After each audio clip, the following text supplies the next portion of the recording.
Aujourd'hui, étudions la parole de Dieu avec le sermon intitulé « La réaction de l'humanité à Dieu venant en chair ». Lorsque nous transmettons la nouvelle selon laquelle Dieu est venu sur cette terre en chair, nous pouvons parfois penser que les gens seraient inquiets et se demanderaient « N'est-ce pas une église étrange ?» Cependant, Dieu a déjà ouvert le moyen de prêcher librement pour nous, puisque nous avons témoigné de ce qui est dans la Bible. Il y a ceux qui, bien qu'ils nous aient entravés par ignorance, ont fini par réaliser la vérité et ont dès lors gardé leur foi avec une grande ferveur. Nous pouvons voir que cela s'est produit au temps de l'Église primitive. Lorsque l'Église primitive a prêché la nouvelle selon laquelle Jésus est Dieu qui est venu en chair, la porte de l'Évangile s'est ouverte de manière explosive. Le résultat était assez différent de ce que les gens attendaient. Naturellement, il y avait des gens qui travaillaient pour entraver la vérité ou qui n'y croyaient pas. Cependant, l'Évangile a pu se répandre de manière plus explosive que toute autre religion à l'époque. De même, nous, qui vivons en cette époque, devons également faire plus d'efforts pour proclamer Père et Mère et témoigner d'eux. Avant tout, nous devons toujours être conscients des prophéties. Nous devons nous demander, où cette prophétie me conduit-elle? Comment pouvons-nous être sûrs de marcher sur le chemin du vrai évangile? Examinons ces questions, une à une par la Bible. La venue de Dieu en chair. C'est un événement incroyable. C'est une chose à laquelle les gens ne pensent normalement pas dans leur vie de tous les jours. Comment l'humanité réagirait-elle si Dieu venait en chair en tant qu'homme? Il y aurait divers types de réactions. C'est pourquoi, dans 1 Pierre, l'apôtre Pierre a dit « L'honneur est donc pour vous qui croyez. Mais pour les incrédules, la pierre est devenue une pierre d'achoppement et un rocher de scandale. » Il y a toujours deux chemins, le chemin des croyants et le chemin des non-croyants. Nous ne devons jamais abandonner notre foi à cause de ceux qui ne croient pas. Nous ne devons pas changer nos pensées et les baser sur les pensées des non-croyants. Lorsque les non-croyants pensent à aller en enfer, nous ne devons pas nous rallier à leur pensée d'aller en enfer, n'est-ce pas? Peu importe comment le monde perçoit Christ, nous devons être capables d'avancer vers la foi que Dieu nous a montrée. Nous devons nous demander au moins une fois, comment l'humanité réagirait-elle si Dieu venait en chair en tant qu'homme?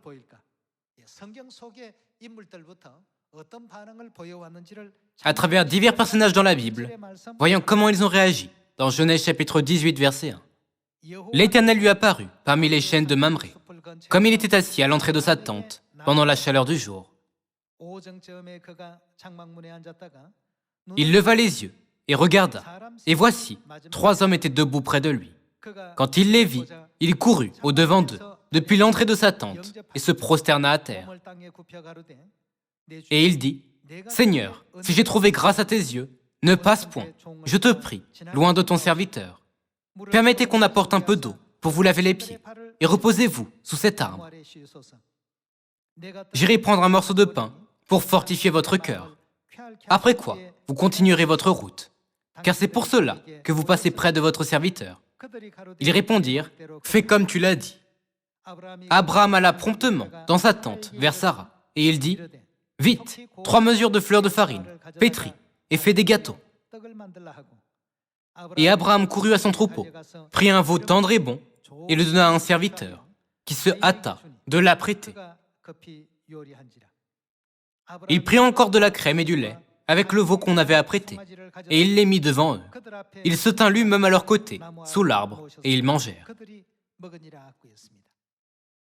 Ici, Dieu, avec ses anges, est apparu à Abraham lorsqu'il était dans sa tente. Dieu a porté la chair. Ce témoignage montre que Dieu était en chair. Par conséquent, Dieu est apparu à Abraham sous forme visible et a mangé de la crème, du lait et de la viande de veau. Nous pouvons trouver cette scène écrite dans Genèse chapitre 18. Quelle était la réaction d'Abraham lorsque Dieu lui est apparu en chair? Abraham a servi et honoré Dieu, sincèrement de tout son cœur. Lorsque Dieu apparaît devant l'humanité en chair en tant qu'homme, comment l'humanité réagira-t-elle à cela? Ce verset nous montre comment Abraham a réagi lorsqu'il a vu Dieu apparaître devant lui en chair. Bien que nous puissions voir ce type d'exemple à travers Abraham, dans le Nouveau Testament, nous pouvons voir un exemple contrastant avec le même événement. Passons au Nouveau Testament. Voyons Jean, chapitre 10, verset 30. Moi et le Père, nous sommes un. Alors, les Juifs prirent de nouveau des pierres pour le lapider. Jésus leur dit, « Je vous ai fait voir plusieurs bonnes œuvres venant de mon Père. Pour laquelle me lapidez-vous » Les Juifs lui répondirent, « Ce n'est point pour une bonne œuvre que nous te lapidons, mais pour un blasphème, et parce que toi, qui es un homme, tu te fais Dieu. » Dans ce verset, nous pouvons voir que lorsque Dieu est venu sur cette terre en tant qu'homme, il a lui-même proclamé « Je suis Dieu ». Bien que ce soit Dieu qui l'ait proclamé, il y a un groupe de gens qui a pris des pierres pour le lapider. Bien qu'il y ait eu des gens comme Abraham qui ont reçu Dieu en chair, il y avait également des gens, comme les Juifs, qui se sont opposés à lui et ont essayé de le lapider. Dieu vient sur cette terre en chair. Vraiment, c'est un événement incroyable. Allons à Jean chapitre 1. Voyons les paroles de Dieu dans Jean chapitre 1, verset 1. Au commencement était la parole, et la parole était avec Dieu, et la parole était Dieu. La parole qui était au commencement, Dieu qui a dit que la lumière soit, Dieu qui a séparé la lumière d'avec les ténèbres, Dieu qui a séparé les eaux qui sont au-dessous de l'étendue d'avec les eaux qui sont au-dessus de l'étendue. À propos du Dieu qui a fait tout cela, l'apôtre Jean a écrit ce témoignage à son sujet dans Jean chapitre 1. Il a expliqué dans le verset 14 que le même Dieu viendrait sur cette terre en chair. Et la parole, qui est la parole dans Jean chapitre 1, verset 1, qu'est-elle devenue? Et la parole a été faite chair, et elle a habité parmi nous, pleine de grâce et de vérité, et nous avons contemplé sa gloire. Une gloire comme la gloire du Fils unique, venu du Père. Il y avait un groupe de Juifs qui a essayé de lapider Jésus, à cause du fait qu'il était Dieu, qui est venu en chair. Pourtant, il y avait également des gens comme Jean, qui ont cru que Dieu, qui était au commencement, était venu sur cette terre en chair et habitait parmi nous. Si nous regardons le résultat de la façon dont ils ont gardé leur foi, nous pouvons également voir le reflet de notre foi envers Dieu et comment nous devons servir Dieu lorsqu'il vient sur cette terre en chair. Cela déterminera les bénédictions que nous recevrons lorsque nous irons au ciel. Jean savait que Jésus était Dieu qui était venu en chair. Un jour, lorsque Jésus se dirigeait vers Jérusalem, les habitants d'un certain village ont essayé de l'empêcher de passer par leur village. Jean et son frère Jacques étaient furieux contre les habitants du village qui bloquaient le chemin de Jésus.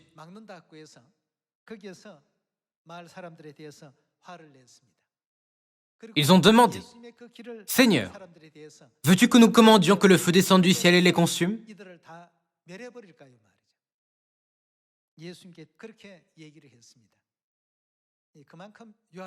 Jean et Jacques avaient une telle grande foi envers Jésus. Ceux qui ne savaient pas qui était vraiment Jésus l'ont reconnu seulement comme un homme. Cependant, Jean et Jacques ne pouvaient pas supporter que les gens le traitent de cette manière. Il est écrit dans les 4 évangiles que c'est la raison pour laquelle Jésus a donné à Jean le surnom Boanerges, qui signifie « fils du tonnerre ». Cela montre à quel point Jean a vraiment aimé, respecté et craint Jésus-Christ. Comme il était celui qui a suivi le chemin de Jésus, nous pouvons voir qu'il était l'un des disciples qui a exprimé le plus vivement la nature de l'amour de Dieu à travers l'Évangile selon Jean, et 1er Jean, 2 Jean et 3e Jean. Si Dieu venait en chair aujourd'hui, comment les gens réagiraient-ils? Nous pouvons voir une variété de réactions à ce sujet de la part des gens dans la Bible. Parmi eux, il y avait ceux qui croyaient et d'autres qui ne croyaient pas. Certains ont entravé, d'autres ont activement aidé. Certains ont suivi avec respect et un autre, tombé dans sa cupidité, a vendu Jésus pour 30 pièces d'argent. De même, nous pouvons voir divers types de réactions des gens dans le Nouveau Testament et dans l'Ancien Testament. Alors, qu'en est-il de la foi des membres de l'Église primitive envers Dieu qui est venu en chair? Voyons 2 Jean, chapitre 1, verset 7. Car plusieurs séducteurs sont entrés dans le monde. Et que font-ils? Ils ne déclarent pas publiquement que Jésus-Christ est venu en chair. Qu'est-il dit sur ceux qui ne déclarent pas publiquement que Jésus-Christ est venu en chair? Celui qui est tel, c'est le séducteur et l'antéchrist. Il est dit que ces gens sont les ennemis de Christ. Pour ce qui est de croire en Dieu qui est venu en chair, l'Église primitive l'a considéré comme quelque chose de naturel. Même si les Juifs ont persécuté Jésus, l'ont calomnié et se sont opposés à lui, en proclamant qu'il est un homme qui se fait Dieu, les saints de l'Église primitive ont en revanche dit « Bien sûr, il est assurément notre Dieu. Ceux qui ne croient pas sont l'antéchrist. Ils sont les ennemis de Dieu. » En voyant avec quelle audace les membres de l'Église primitive ont prêché, les membres de l'Église de Dieu, en cette époque, doivent hériter de la même foi que la leur. Les gens du monde perçoivent notre Église selon une perspective erronée et déformée, en raison du fait que notre Église a une telle croyance. Cependant, en réalité, ce sont eux qui nient que Dieu est venu sur cette terre en chair. Par cela, ils se révèlent séducteurs, qui sont contrôlés par les esprits de l'antéchrist. Tout cela devient évident par la seconde épître de Jean.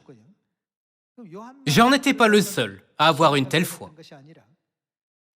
Voyons 1 Timothée, chapitre 2, verset 4. Qui veut que tous les hommes soient sauvés et parviennent à la connaissance de la vérité.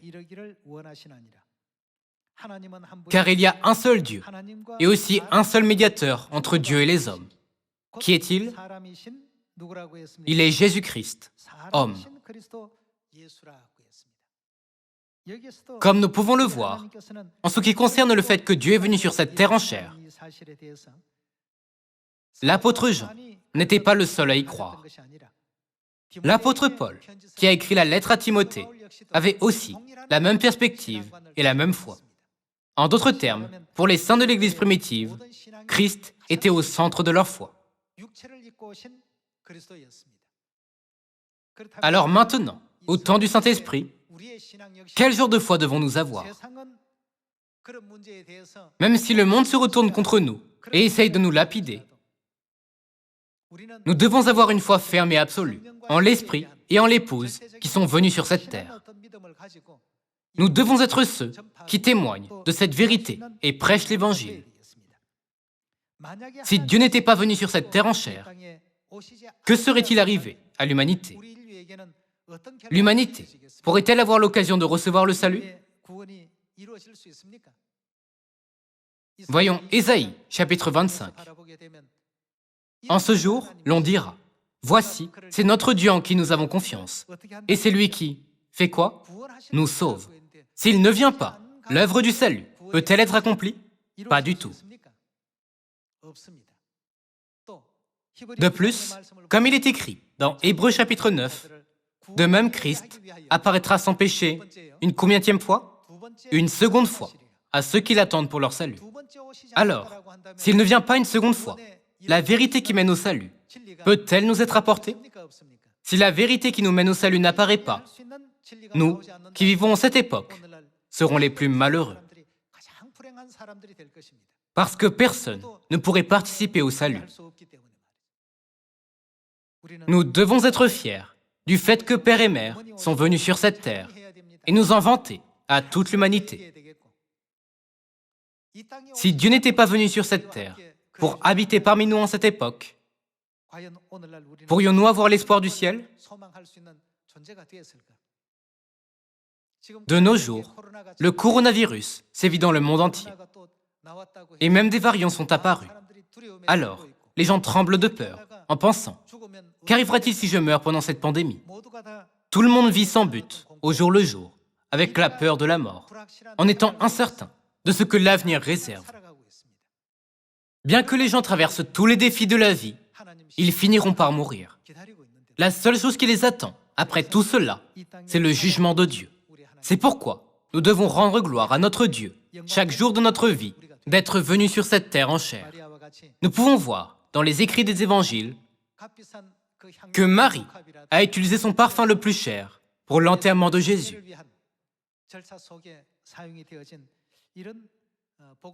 À travers cela, nous pouvons voir qu'il y avait des gens qui ont honoré Dieu, qui est venu en chair, et aussi des groupes de gens méchants, comme les pharisiens et les scribes,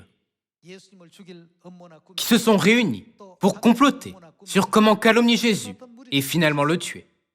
Ces gens reproduisent simplement tout le mal qu'ils ont commis au ciel, en vivant sur terre sous forme humaine. Aujourd'hui, nous étudions le sermon intitulé « La réaction de l'humanité à Dieu venant en chair ». À travers le sermon d'aujourd'hui, nous devons nous efforcer de nous demander chaque jour comment devons-nous honorer Dieu le Père et Dieu la Mère qui sont venus sur cette terre. Bien que ce soit vrai qu'en vivant sur terre, il est bon d'avoir la capacité de bien prêcher et de bien enseigner la Bible, nous ne devons jamais oublier que le cœur de tout ce que nous faisons doit provenir de la question: comment puis-je vénérer et honorer Dieu? Ne participons-nous pas tous à l'œuvre de l'Évangile parce que nous voulons obéir à la parole de Dieu? Aujourd'hui, nous examinons les questions sur Dieu venant sur cette terre en chair. Lorsque nous retournerons au ciel, notre niveau de foi sera-t-il suffisant pour dire: Père et Mère, vous nous avez permis à tous de bien vous comprendre. C'est pourquoi nous vous avons servi de tout notre cœur, comme Abraham. Pourrons-nous nous vanter de notre foi devant les anges? En pensant à cette scène, j'en suis venu à réaliser que même si l'humanité ne connaît pas Dieu et traite Dieu disgracieusement, nous ne devons pas réagir de la même manière qu'eux. Dieu a dit qu'il choisirait son peuple sur cette terre et ferait de lui une nouvelle création. Quant à Marie, à Pierre et à Abraham, qui connaissent correctement Dieu et savaient comment honorer Dieu, Dieu ne les a-t-il pas appelés peuple qui sera créé? Découvrons-le. Voyons Psaume, chapitre 102, verset 13. Mais toi, Éternel, tu règnes à perpétuité, et ta mémoire dure de génération en génération. Tu te lèveras, tu auras pitié de Sion, car le temps d'avoir pitié d'elle, le temps fixé, est à son terme. Car tes serviteurs en aiment les pierres, ils en chérissent la poussière. Alors les nations craindront le nom de l'Éternel, et tous les rois de la terre ta gloire. Tous les rois de la terre craignent la gloire de Dieu. Un tel moment viendra certainement aussi. Voyons les paroles dans le verset 17. Oui, l'Éternel rebâtira Sion. Il se montrera dans sa gloire. Il est attentif à la prière du misérable. Il ne dédaigne pas sa prière. Que cela soit écrit pour la génération future, et que le peuple qui sera créé célèbre l'Éternel. Quant au peuple qui sera créé, d'où sortira-t-il? Il sortira de Sion. Lorsque l'Éternel rebâtira Sion et se montrera dans sa gloire, le peuple qui sera créé célébrera l'Éternel. Verset 20. car il regarde du lieu élevé de sa sainteté. Du haut des cieux, l'Éternel regarde sur la terre pour écouter les gémissements des captifs, pour délivrer ceux qui vont périr, afin qu'il publie dans Sion le nom de l'Éternel et ses louanges dans Jérusalem, quand tous les peuples s'assembleront et tous les royaumes pour servir l'Éternel. Lorsque la gloire de Dieu sera pleinement révélée, tous les peuples du monde n'oseront s'opposer à Dieu ou essayer de priver Dieu de sa gloire.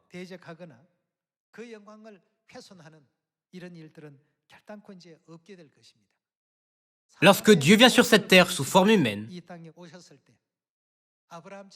nous devons être capables de le recevoir comme Abraham et de le recevoir comme Dieu qui était la parole au commencement, comme l'apôtre Jean. Nous devons prêcher l'Évangile avec une foi absolue et ferme en ce fait. Sinon, nous ne pourrons pas comprendre ce qui est essentiel pour notre salut, ni recevoir Christ qui est venu en tant que mystère de tous les mystères. Ceux qui ne reconnaissent pas Dieu qui est venu en chair sont les esprits de l'Antéchrist et des séducteurs. Par conséquent, il n'est pas nécessaire d'être traîné par leurs tentations simplement parce qu'ils ne croient pas. Parce que nous sommes les témoins de la vérité et connaissons l'Évangile, nous devons dire au monde ce que nous connaissons. Au temps du Saint-Esprit, le rôle qui nous est confié est la mission des témoins, qui témoignent de Dieu le Père et de Dieu la Mère, qui sont apparus en cette époque. Les témoins du temps du Père ont témoigné de Dieu Jéhovah. Et les témoins du temps du Fils n'ont-ils pas témoigné de Jésus-Christ? À quel point ont-ils souffert jusqu'à ce que Jésus-Christ soit connu de tous les peuples? Il en est de même en cette époque. Comme nous sommes confrontés à diverses situations en raison du coronavirus, nous devons transmettre la vérité sur Père et Mère avec plus de diligence et plus activement. Une fois la parole proclamée et semée, Dieu commencera à ouvrir le chemin. C'est pourquoi les apôtres Jean et Paul ont témoigné avec audace que Jésus était le Christ. Pierre a également témoigné avec audace en disant « Tu es le Christ, le Fils du Dieu vivant ». Comme cela, nous pouvons trouver de tels écrits dans le Nouveau Testament. Et dans Actes, il est écrit « Et chaque jour, dans le temple et dans les maisons, il ne cessait d'enseigner et d'annoncer la bonne nouvelle de Jésus-Christ. Nous n'avons rien d'autre à enseigner. Jésus est le Christ.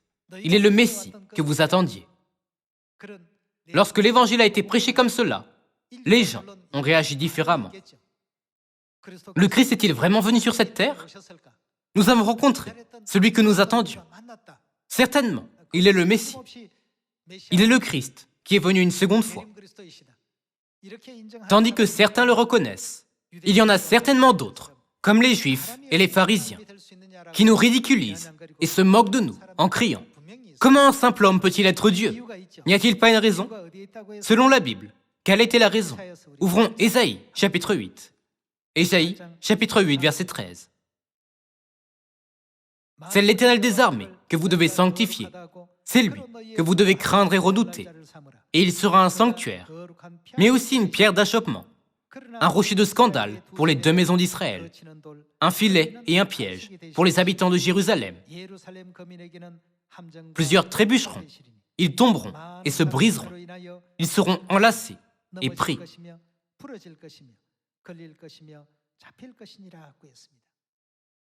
La Bible et les prophètes ont déjà prévu l'avenir.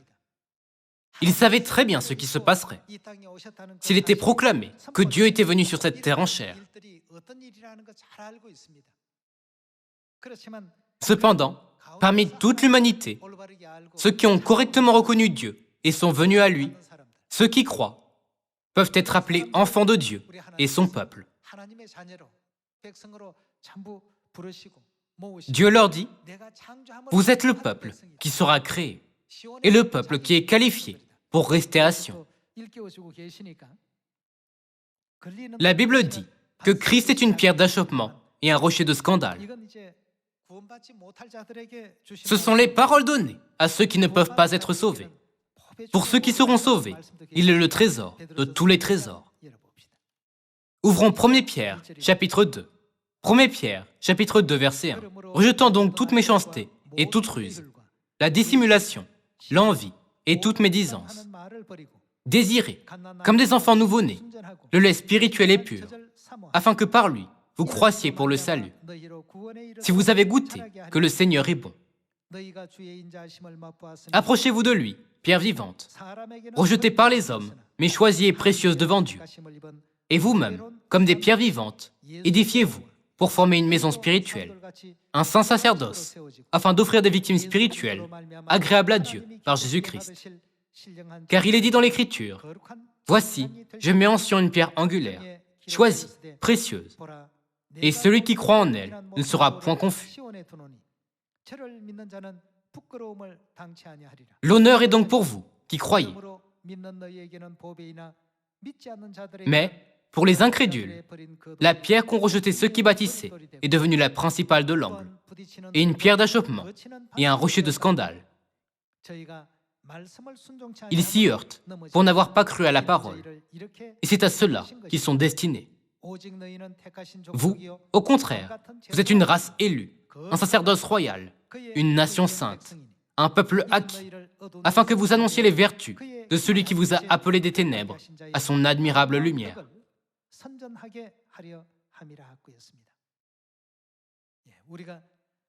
Avant d'être le peuple de Dieu, nous étions des païens. Cependant, puisque nous avons maintenant la foi correcte en Dieu, qui est venu sur cette terre en chair, nous pouvons participer à la sainte œuvre du salut que Dieu mène. Frères et sœurs, quant à Dieu qui est venu en chair, les gens ordinaires ne peuvent pas le recevoir. Cependant, d'après les paroles de Dieu, dans Matthieu chapitre 13, Dieu vous a donné les yeux pour voir, les oreilles pour entendre et le cœur pour comprendre. Si nous recevons les yeux pour voir, les oreilles pour entendre et le cœur pour comprendre, nous devons savoir comment craindre Dieu correctement en vivant sur cette terre. En plus de cela, nous devons également savoir comment continuer à rendre gloire à Dieu, même après être entrés au ciel. Bien sûr, il est bon que nous étudions la Bible, connaissions beaucoup de versets et enseignions bien. Cependant, les Juifs et les pharisiens étaient des experts de la Bible. Néanmoins, ils n'ont pas craint Jésus, ni ne l'ont respecté. Cela ne les a-t-il pas finalement menés à le crucifier? En termes de compréhension académique de la Bible, les pharisiens, les scribes et les Juifs avaient un niveau de connaissance supérieur à celui des disciples de Jésus. N'était-ce pas la profession de ces gens de transcrire la Bible et de produire des copies de la Bible? Pourtant, ils ont rejeté Dieu qui leur est venu. Leur réaction envers Dieu venant en chair les a amenés à recevoir Christ comme une pierre d'achoppement et un rocher de scandale.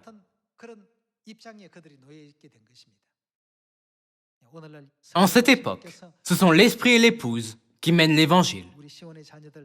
Avant tout, si nous voulons devenir les enfants de Sion et le peuple de Dieu qui sera créé, nous devons d'abord vraiment réaliser Dieu qui est venu en chair. Nous devons chérir, respecter et honorer Dieu comme Jean, et le craindre comme Abraham et Marie.